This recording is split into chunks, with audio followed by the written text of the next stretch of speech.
I don't picture us in the book when I'm reading it. My Jamie is a stud.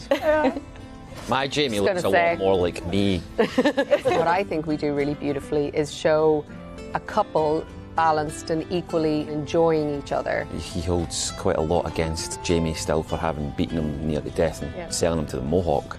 Scary looking woods, dark, scary looking cabins. No surprise, we don't cry all the time. Sounds like some of us do. We're here at Entertainment Weekly, around the table, talking Outlander. How many of you guys read? I'm in the middle of 6 right now. I always read the book that we're about to film. I always do that. Yeah. I think there's so much in those books, and you know, especially when we're in production as well, you kind of want to just keep your mind focused on the season ahead. You know, I don't think that there's a huge benefit to reading on to 7, 8, 9. Yeah. Often as well, the lines blur and you kind of think, oh, did that happen in the book or in the series? And you don't want to know things that your character doesn't know yet, because that's going to subconsciously colour how you play. Yeah, I think we've diverged from the book in places as well, so sometimes it just isn't really relevant. For Brianna, I feel like she's very different in the screen version than she is on the book. I think most actors I talk to do feel that way, and writers, quite honestly, about reading ahead, because it colors, as Sophie was saying, it colors kind of how you play the character, if you know where they're going. For me anyway, and I'm sure you guys the same, when we got the audition for the show, that's sort of when you start reading the book. So I feel like the image that you already have in your head of those people, because I actually auditioned, I don't know if you did for Roger, but I auditioned for Brianna before season 1 had even come out, because I think originally you were going to bring her into the end of season 1, right? Mm-hmm. So I think you ended up just sticking with the images of the people that you originally I think that's probably why,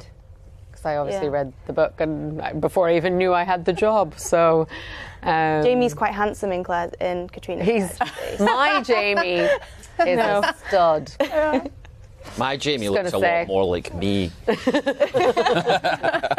My Jamie is also, I think he's taller. Yeah, what does your Jamie look like? He's taller. He's taller and he's got redder hair. He's got redder hair. I don't picture us in the book when I'm reading it. Thanks for that. We can't say what might befall us. Just as you give me your word, I give you mine. Stand by my hand. Fiery Cross. The Fiery Cross was a way, I guess, to message and to gather your clan together to go to battle, I think. It's a beacon. A beacon, yes. And they would have these on vantage points around, and if you wanted to call your clan, obviously the clans were spread out over vast distances, you'd have it on a mountaintop or something, and you'd set light to it. It's an 18th century pager, really. Yeah. The cross was built by someone you know, correct? The cross in season 5 of Outlander, yes, was built by my uncle. He wove this wicker cross, and we set light to it about 5 times. Yeah, he did the stag in season 4 as well. Yeah. And he did the stag, yeah. But it is that thing that obviously this is a traditional Scottish ritual before war or whatever, and obviously that image does have very different connotations in today, and I think you know, unfortunately the origins of that were, I mean, it was appropriated, wasn't it, from the Scottish kind of traditional. Because of that, we were at pains to talk to Gary and his department about making something that did have a Celtic look to it, to kind of take away from things that one might in the United States have a bad connotation of. Yeah. I think they have erected one at Fraser's Ridge, and sort of by the house, and then there is another one erected in this amazing location that we see in sort of the opening credits, or it's been in one of the clips we've released, but it's on top of this cliff, which was such a stunning location. Very windy. Incredibly windy. We almost were blown off it, but hey, that was a day on Luckily, Outlander. they doused the cross in paraffin or petrol and gas, and it stayed alight. And put you guys right next to it. And put this right next to it, yeah. Still growing back my eyelashes. What is the coldest you've been on Outlander? On Outlander. I have one personally. I think it was at Bowness, I'd like to say it, a train station, where my God, we that did was so the bad. scene where Claire says goodbye to Frank. Like, at least I had those like warmers that you put in your shoe, even though they like get cold, but all those poor extras. I've never seen a group of more miserable looking people. Everyone was like, you know, Crazy. but It's tough. What about the rest of you? I mean, that day was bad, though. I remember Andre couldn't finish. At one point, we were halfway through a take, and he was like, I can't hold the camera anymore. He's like, it's too cold. So to put it into context, it's the scene where Jamie sort of attacks Brianna. to show her how she was. Well, she couldn't have. It really is to show her she couldn't have done anything. She shows her that she couldn't have done anything. But we shot it, and Sophie, you were amazing in the scene. But we had sideways snow. It wasn't actually going into your It was ear. quite painful. It was in our Yeah, and I thought it was very dramatic because the wind was blowing, but the snow came and went in a matter of hours, so we had to reshoot it. And I think again, you were performance brilliant. was better in the first one, was No, I thought you were fantastic in both, but that was pretty cool. But we've had, I mean, even season 1, that one, you know, the picnic. Oh, right. So when you got rained on during a picnic, Yeah. The drowning. I Yeah. mean, for Sam, that was your birthday. That's right. But we were sat on this supposed blanket having this picnic, and between every take, the props guys would have to come in, lift all the plates, pour the water off, and put them back down. It was just sopping. I mean, we were soaked. We went up the mountain to have a beautiful view of the land below, and fog. you couldn't see anything because No, of the you fog. couldn't. Yeah. Only Jamie and Claire, when it's pouring down with rain, would be like, let's go have a picnic on a cliff. It's just character building. Is it usual? What it is between us when I touch you? When you lie with me? Is it always so between a man and a woman?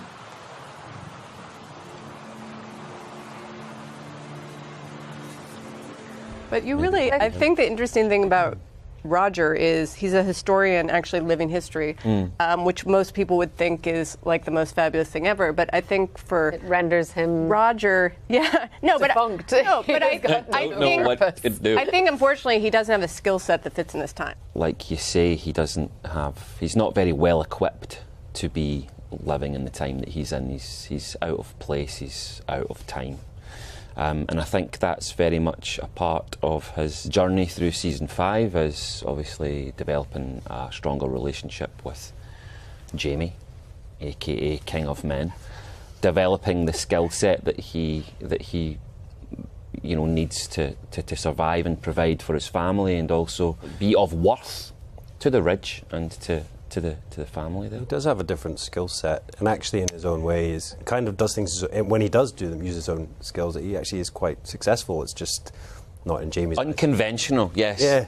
He'll improvise, and it often doesn't go very appreciated by Jamie, but it is interesting, I think, in our modern times, how important vocation has become to your identity. And that's kind of one of the differences, I think Brianna struggles with that this season too, and Roger, it's that idea of, well, what is our purpose here? What's our, outside of just being a husband or a wife or a father or mother, what's my higher purpose? And I think in the 18th century, that wasn't as important to one's sense of self. So it's interesting that we sort of, explore that a bit with both of you guys this season. It's definitely one of the most frustrating things for Brie, because I think she sort of gets pigeonholed as just, the mother. We kind of forget that, Brianna went to MIT in the 70s. She was probably only one of 2 women studying at that time. So, not only are Claire and Brie modern for the 1700s, they were modern for the 60s, 70s anyway. So they've, been thrown even further afield from their personalities. And yeah, I think there's such a frustration in not being able to stretch those muscles. She's fiercely intelligent, and she's just sort of been whittled down to washing and cleaning and looking after Jemmy and collecting they mushrooms. don't quite fit the template of a man of his age and a woman of her age. No, Roger doesn't time. fit the template of a man. I agree. Wow, that's spectacular. I'm kidding. And they have to kind of reshape themselves to fit in that time, and But it's discover their purpose. I think Claire is very lucky in that her vocation happens to fit in this time. Exactly. And she kind of forces it in. Not everyone appreciates or acknowledges it, but she can doctor anywhere. Exactly. You know what I mean? Yeah. And could Roger teach anywhere? Yes, but the problem is it's like your skill set just doesn't fit in this time. It's not really that useful to Jamie, except for your memory of some historic events. which he loves being to recount to anyone who will listen. In great detail. Yeah. If only he knew more about the regulators. Exactly. And, If only we had Frank for flashbacks. But I also think another thing that we forget is that, I think Jamie still holds some resentment towards Roger for not coming back last season. Immediately, you obviously came back. He holds quite a lot against Jamie still for having beaten him near to death and selling him to the Mohawk. I don't think that Roger, little thing. I don't think Roger has forgotten about that. He did think you were the rapist. I had this with Bree. Bree held a grudge for a whole he still season. beat him nearly to death and sold him to the Mohawk for something that he didn't do. So I can imagine harbouring resentment against someone for that. But, okay, but I think you can hold resentment against something that happened as opposed to a person. You're lucky I didn't kill him. Because I think... He is lucky. He is? He is. I think he has a lot of respect, a lot of admiration for Jamie. And Jamie, he has a lot on his plate, and I think he admires the man that he is. I think he trusts him. I think he feels, even in spite of everything that's happened, I feel that Roger feels a certain trust from Jamie, but he obviously has to earn that respect from him. But envious of him, I'm not sure. I was just going to say, though, I just feel like with Bree in season 4, she kind of held a grudge against Jamie for a long time for what happened. But I think deep down she knows that it was an honest mistake. If it was anyone's fault, it was Lizzie's, and that's actually something Bree says to Roger in the book. But I just think sometimes you take things out on the people you love. When you're scared, I think it was easy to blame Jamie. It was easy to be mad at him until she knew Roger was home safe and sound. And Bree even says to Myrta, I've already forgiven him. It's just that sometimes when you're angry, you place it on the people you love because, I don't know, I guess you can. They're not going anywhere. It's it's a flaw, but it happens. You and I again, better than most, how fleeting life can be.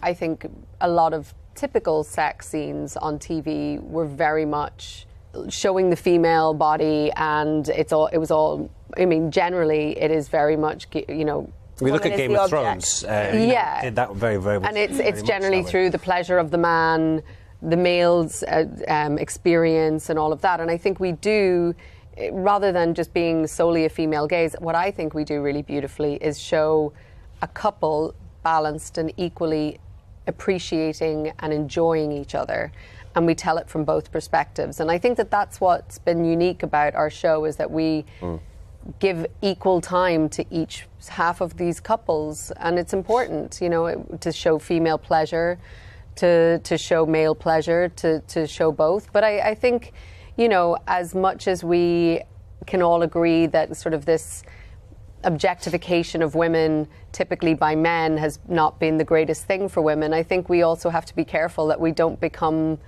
the other and start objectifying men in a way that's not appreciative and respectful. And I think, what we try and do is show passion between couples in a very honest and beautiful way, and that's hopefully respectful to both the actors and the characters. And I think truth in sex scenes is so important too, and it touches on what Kat was saying in terms of you watch so many sex scenes and it's just sort of very tidy and clean and whatever else, and especially, for Brianna and Roger's first one, Bree's losing her virginity, and I think it's such an important responsibility when you're doing a scene like that to show the younger generation of fans and young women who maybe haven't lost their virginity yet and may or may not be soon, to actually show what that's going to be like. It's not going to be incredible, it's going to be painful. No and everything, candles and roses and billowing. Exactly. Chiffon. So I think there's a responsibility sometimes in storytelling. It is a blessing you came to me. Colonel Fraser, the time has come for you to fulfill your oath. Do not disappoint me. I have to say, I'm never recognized anywhere I go, so I do not have the problem you guys do in terms of being recognized. So. But it is usually at the worst time, though. It's usually when you've just come back from a run or out of the gym and you look like... I totally agree. It's always like when you're most hungover or tired, or you've just had a big argument, and you turn around and someone puts a camera in your face, they can I have a photo. Or you're eating something. I've had a lot of occasions where you're talking to someone for a really long time and they don't really realise who like, who you are. And Do they think you're someone It happened else? actually in an EW party. Funniest thing was when you tell people what you do or what show it is that you're on or what character you play, and they say, no, you aren't. I actually had that, I had that the other like- day. I was in the supermarket with my friend, and I wasn't feeling great, so I was in my sweatpants, and there was a magazine cover with myself and him on it. And she picked it up, and to the cashier, she was like, "Look at it's her! Look at it's her!" And I was like, "Shut up!" She was like, "It's her," and they were like, and the lady just wouldn't believe her. I find it even funnier. Usually I'm like Outlander, and they're like, never heard of it. Yeah. Being in anything good is a question you'll often get from a Glasgow taxi driver. Being in anything good. Done anything good?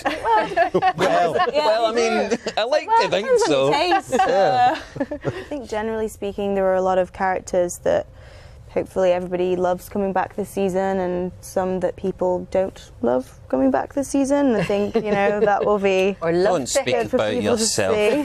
like that. I, of course, People love instantly was Brianna. like, Roger, what? No. Yeah, but I think those encounters are really exciting, and I think I'm excited for people to see those. And Jemmy, everyone's going to meet Jemmy. Yes. All 10 of them. We have twins playing Jemmy because of children's hours. They can't be on set at the same time. So there was one set of the many that we had, and they were just crying murder all day. I mean, like blue in the face. And then we realised that was the first day that the twins had ever been apart. And we were like, oh, that would have been useful information. So there was no consoling them. It was really sad. Yeah, it's a really, a film set is a very stressful environment for kids. And, Matthew and Andrew, who are the sort of older version of Jemmy, adorable kids, like so sweet. But, really curious and really, just they want to be playing and they want to be doing stuff, and they will do an incredible first take. And then they'll be like, right, I've done it now, Mum, can we go? They do. And speaking of bad parenting, we are bad parents, because sometimes he'll come in and say, just one take today and then I'm done. Yeah. But then you have to kind of bribe him, and I'll be like, if you do another one, Mummy will give you chocolate later. And then his mum's just looking at me, and I'm like, sorry. His catchphrase is, I'm doing one more acting more and I'm acting done. and I'm done. So we're all going to He's got his little cup of more acting acting and I'm blueberries as well. But I do also have a video, which again I'll post when it goes out, of him telling Richard off.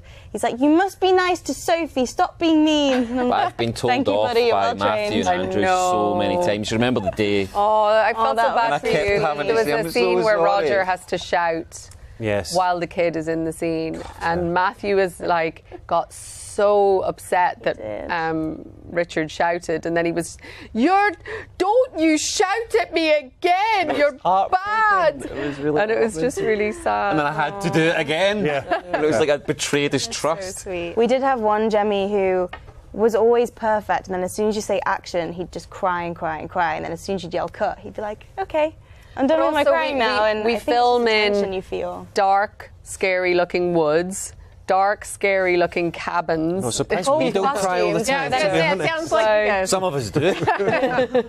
But it must be so alien, because remember the day they had us come in to play with, it was Andrew and Matthew, wasn't it? And they were great, and they were playing Because we away. were in a and- nice, bright room with lots of colourful Yeah, toys, and then we go into a scary cabin, and they're like, I don't That's like what Sam it. suggested we go take them to set, and as soon as we stepped over the threshold Didn't like it. onto the set, just instantly broke down in tears, and you look around and you think, Yeah, it's terrifying. yeah, We had a 18th baby century set, That's dark. right, we had a baby boot camp, didn't we? That's right. And we We had did to have a come in baby boot camp. especially to spend out. Somebody time. loved that. Yeah. Spend Somebody time loved with it. these poor No little. complaining. Well, Sam, he's still in the nursery. I do have to say, though, having an amazing chaperone and, their parents are amazing, and that makes such a difference when they're around on set as well. It just, I'm Yeah, very they're grateful great. to them, because they were wonderful. With that- Wonderful with them. The goats, the horses, the Cats, pig, so. The dog. the dog, the cat. cat. It's a full menagerie. That's why we take 10 months to film. Yeah.